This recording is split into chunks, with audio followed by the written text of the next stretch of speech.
جس کو اللہ کا تعارف ہوگا، جس کو پتہ ہوگا میرا رب کون ہے، میرا رب مجھ سے کیا چاہتا ہے، تو وہ انسان پھر اللہ کی مان کر چلے گا۔ میرے عزیز بھائی اور دوستو، اللہ سبحانہ و تعالیٰ نے ہمیں آخرت کے واسطے پیدا کیا۔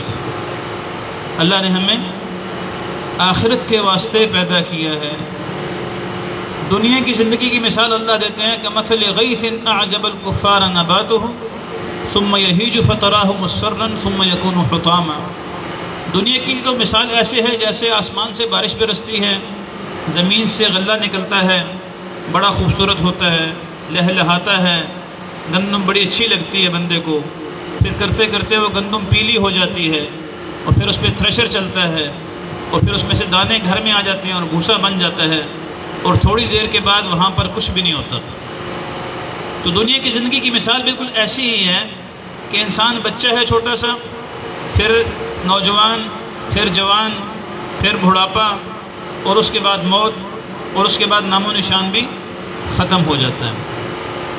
تو بس گزارش یہ کرنی ہے کہ ہم نے اللہ کے سامنے پیش ہونے کی تیاری کرنی ہے۔ یہ بنیادی سبق ہے، یہ بنیادی چیز ہے۔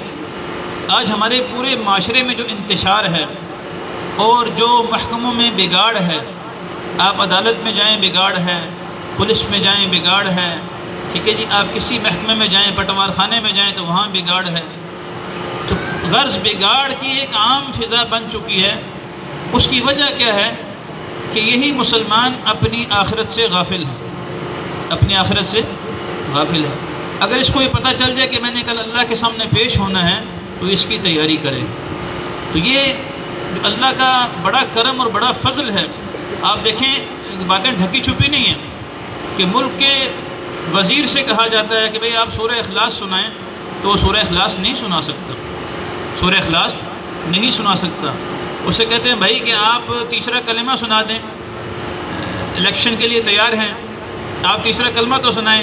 وہ کہتے ہیں بیٹا پہلا سن لو، پہلا سنو، تیسرے کو چھوڑو، پہلا سنو، پہلا سنو۔ اس نے کہا نہیں آپ تیسرا سنائیں، کہا نہیں اتنی بھی سختی اچھی نہیں ہے، پہلا سنو، پہلا سنو۔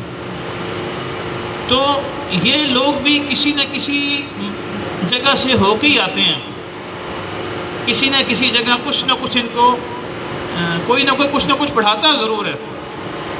تو چونکہ نظام کی کمزوری کی وجہ سے ہم اس وقت، ہمارا الحمدللہ ادارہ اسلام آباد میں ہے اور وہ سینٹر ہے مکتب کا، اللہ کے فضل و کرم سے ہمارے ساتھ جماعت میں ساتھی چل رہے ہیں۔ تو آج ہی میں بڑی عمر کے ہمارے بھائی ہیں، تقریباً 70 سال عمر ہے، ان کا قرآن پاک ٹھیک کروا رہا تھا۔ ایک اور ہیں 65 سال کے، ان کا قرآن پاک ٹھیک۔ تو ایک پورے بڑے عمر کے لوگوں کی ہمارے ساتھ جو چل رہے ہیں ان کا میں آج قرآن پاک ٹھیک کروا رہا تھا۔ اگر یہی بچے بچپن سے ہی ان کی تربیت درست ہو جائے تو اللہ کے فضل و کرم سے ہمارا معاشرہ جو ہے وہ ایک جنت کا نمونہ بن سکتا ہے۔ تو یہ جو مکتب کے حوالے سے مفتی حنیف صاحب دامت برکاتہم، اللہ ان کے دامن کو دنیا اور آخرت میں خوشیوں سے بھر دے، انتہائی کامیاب فرمائے۔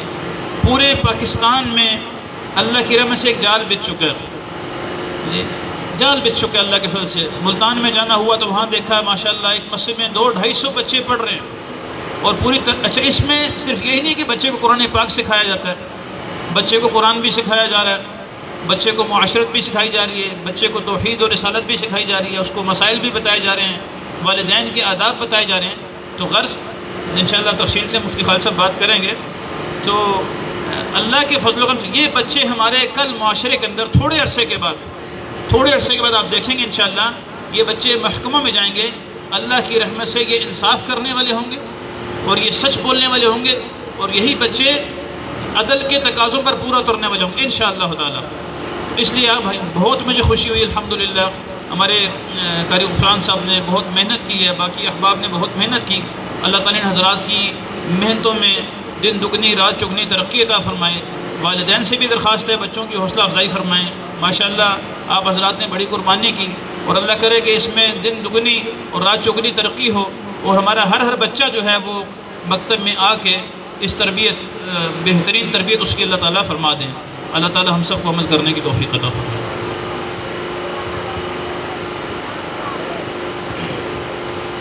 ماشاءاللہ یہ تھے مولانا عمار صاحب جو اپنے قیمتی ملفوظات سے ہمیں مستفیض فرما رہے تھے۔ اس کے بعد ہمارے نوابشاہ کے ایک اور عالم